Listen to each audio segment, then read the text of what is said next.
Então, nessa última parte, sobre as glândulas endócrinas, a gente vai trabalhar as glândulas adrenais, também conhecidas como suprarrenais, já que elas estão situadas acima dos rins. Então, a gente vai observar nessa imagem, né? No próximo slide, aqui a gente vê os rins, um dos rins, de forma uma visão mais esquemática, e a suprarrenal ela ocorre como se fosse um capuz sobre os rins. Então, é uma glândula que tem, anatomicamente, quando a gente faz um corte sagital, este aspecto que observamos aqui na segunda imagem, onde a gente pode observar que a parte externa é representada aqui um pouco mais clara, tá? Ela é mais espessa e ela representa a camada cortical.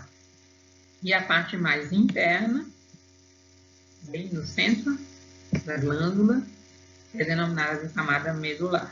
Esses termos cortical e medular não são exclusividade das suprarrenais, são usados para outros órgãos também, sempre para indicar a região mais periférica, cortical, e a mais central, que é a medular.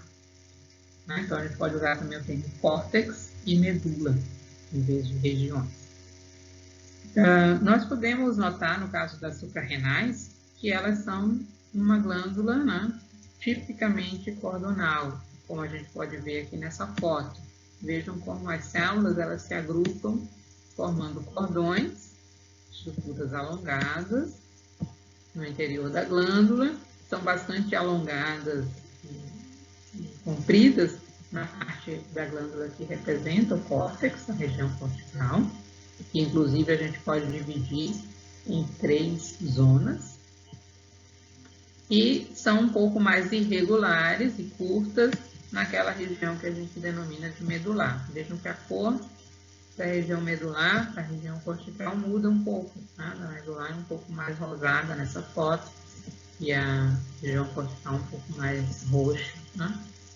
Pela quantidade de núcleos, o tamanho das células, arranjo das células que formam essa glândula. Mas, apesar dela ter essas divisões anatômicas, né, que estão relacionadas com a origem também embrionária de cada uma dessas regiões, ela é, como um todo, uma glândula do tipo cordonal. Aqui no esquema acima, a gente vê a divisão do córtex adrenal em 3 partes, né, em 3 zonas. A primeira é chamada de glomerulosa, a segunda de fasciculada e a mais interna de reticulada. Então, a mais externa, mais próxima da borda da glândula, é a glomerulosa. E a mais interna, mais próxima da região central, é a reticular. Esta região que vocês veem aqui acima, em amarelo, representa um envoltório da glândula que é de tecido conjuntivo. O tecido conjuntivo está sempre associado com as glândulas, né? Como eu comentei já anteriormente em algumas ocasiões. Eles vão dar sustentação, né? Esse tecido vai dar sustentação da glândula externamente, então produzindo o que a gente chama de uma cápsula, e também entra no interior da glândula para conter os vasos sanguíneos, né? Já que as glândulas são tecidos epiteliais, os vasos sanguíneos vão ocorrer no interior delas, associados no interior do tecido conjuntivo. Então, vejam que aqui estão indicados também os capilares sanguíneos, nesse esquema, tá, em vermelho, e eles são os espaços em branco que a gente observa aqui nessa foto. Eles estão, então, distribuídos por toda a glândula, recebendo os hormônios que essa glândula produz. Né? Então, além dos cordões celulares, a gente vai encontrar essa associação com os capilares sanguíneos, como nas glândulas endócrinas. Bom, vamos ver então um pouco um resumo dos hormônios produzidos pelas adrenais, né, e a finalidade deles no nosso organismo. E a gente vai poder notar então que basicamente essas glândulas, as suprarrenais, são responsáveis pela manutenção da nossa homeostase, do nosso equilíbrio interno. Né? Por que se diz então que ela vai ser responsável pela homeostase?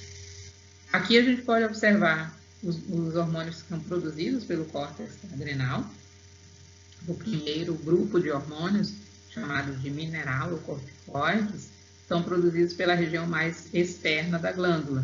está indicada aqui pelo número 1, nessa foto, né? E que é representada por essa parte que nós observamos na parte mais superior da imagem. E os outros dois hormônios, os outros dois grupos de hormônios, os glicocorticoides e o DHEA, são produzidos por essas outras duas regiões, que estão indicadas então pelo número 2, que são as outras partes da região cortical, a fasciculada e a reticular. Então, o que a gente pode notar em relação à atuação desses hormônios? Os mineralocorticoides, como o nome indica, eles vão atuar sobre o equilíbrio mineral do nosso organismo, ou seja, pelo equilíbrio iônico, então pela forma como a quantidade de íons presente na circulação vai ser distribuída para os nossos tecidos. Né? Então, ele vai regular a saída de íons da circulação sanguínea para os vários órgãos e tecidos do nosso organismo. Juntamente com os íons, a gente vai ter saída de água. Né? Então, a gente vai ter a água acompanhando o fluxo de íons da circulação sanguínea para os tecidos e órgãos.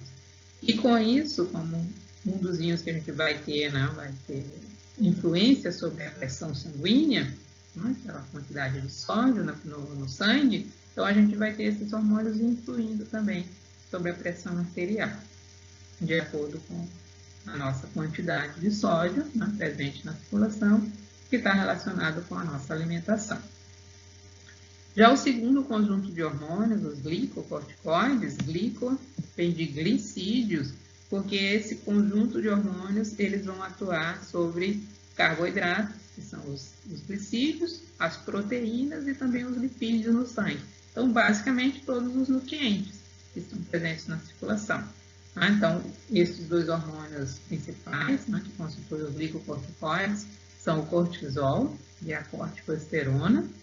Eles, então, vão fazer com que esse conjunto de substâncias, de nutrientes, que a gente ingere durante a alimentação, sejam distribuídos a partir do sangue para os tecidos do nosso corpo, ou, quando eles estão em excesso, eles vão ser distribuídos também para os órgãos de reserva, do sistema que vai armazenar lipídios, nosso tecido adiposo, e órgãos de reserva como a musculatura e o fígado.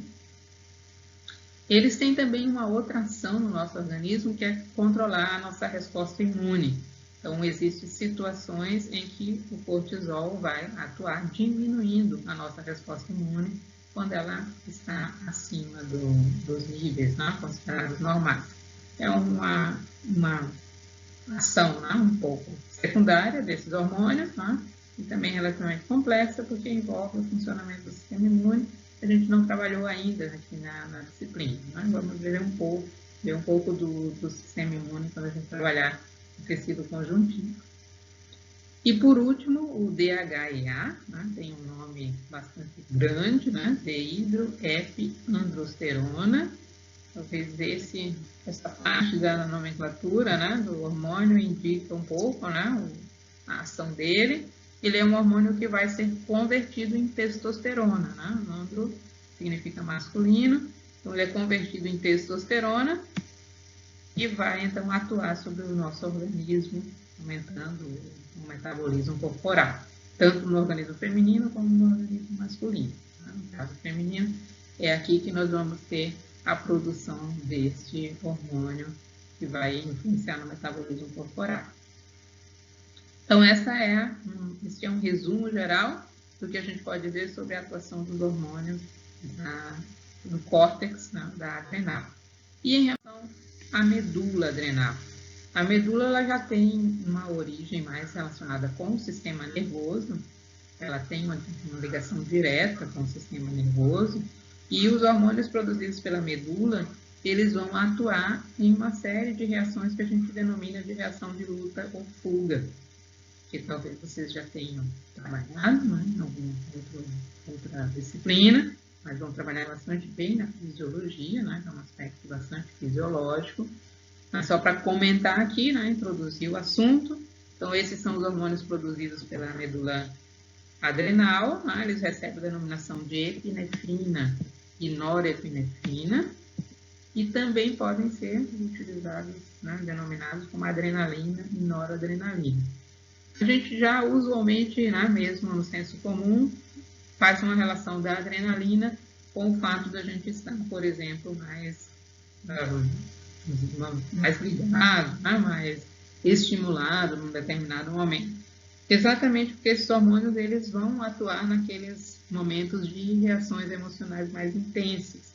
Né? Se a gente se sente ameaçado, por exemplo, durante um assalto, né? Durante uma situação qualquer, a gente leva um susto. Então, nessas situações é que a gente vai ter secreção destes hormônios. E eles vão atuar preparando o nosso organismo para esse mecanismo de luta ou fuga, né? Como ele é conhecido. Então, a gente vai ter uma maior circulação sanguínea, vamos ter uma maior quantidade de nutrientes disponíveis no sangue, especialmente glicose, para que a gente possa reagir a essa ameaça, né? Ou lutando ou fugindo dessa ameaça. Nas duas situações, a gente vai precisar de um maior aporte sanguíneo para a musculatura esquelética e de uma maior quantidade de glicose no sangue. E para isso, então, existe um aumento da frequência cardíaca, e além de ter uma constricção dos vasos. Os vasos eles vão diminuir de calibre, né? Vão se contrair para aumentar o fluxo de sangue para a musculatura esquelética. Então, a gente tem todos esses efeitos aqui, né? Constrição dos vasos, aumento da pressão arterial, esses dois estão relacionados, né? Aumento da frequência cardíaca, relacionado, né? Com maior fluxo de sangue, e com isso a gente vai ter também, né, associado a isso, um aumento da taxa de glicose, né? Para que a gente possa disponibilizar essa glicose para essa reação de luta ou fuga. Aqui a gente vê, né, as duas porções da adrenal, né, o córtex e a medula, e como eles são regulados, como o seu funcionamento é regulado no nosso organismo. Né? Resumindo um pouco da fisiologia geral, os hormônios que são produzidos e quem vai estimular cada região da glândula. Então, a gente vê aqui nos primeiros 3 blocos as regiões corticais, né? As zonas da região cortical, e aqui abaixo, nesse último bloco, a medula, né? A região medular. Vejam que estão listados os conjuntos de hormônios produzidos por cada uma dessas regiões, e eu deixei anotado aqui quem vai influenciar a produção desses hormônios. Né? Então, no caso do córtex adrenal, quem vai influenciar o funcionamento dessa região é aquele hormônio que a gente chama, então, de ACTH, né? O corticotropina, o hormônio estimulante do córtex adrenal. E como nós vimos na segunda parte da aula das glândulas endócrinas, é a adenohipófise que produz. Então, ele vai atuar sobre essa região mais externa da glândula. Enquanto que a região medular vai ter a sua regulação sendo feita pelo sistema nervoso, como a gente observou há pouco naquela reação de luta ou fuga. Né? É o sistema nervoso que vai atuar para estimular aquelas reações do nosso organismo. Então, é isso. Com isso, a gente termina as glândulas endócrinas. Eu deixei algumas questões para vocês pesquisarem, né? Procurarem responder. Depois a gente pode discuti-las. Até a próxima.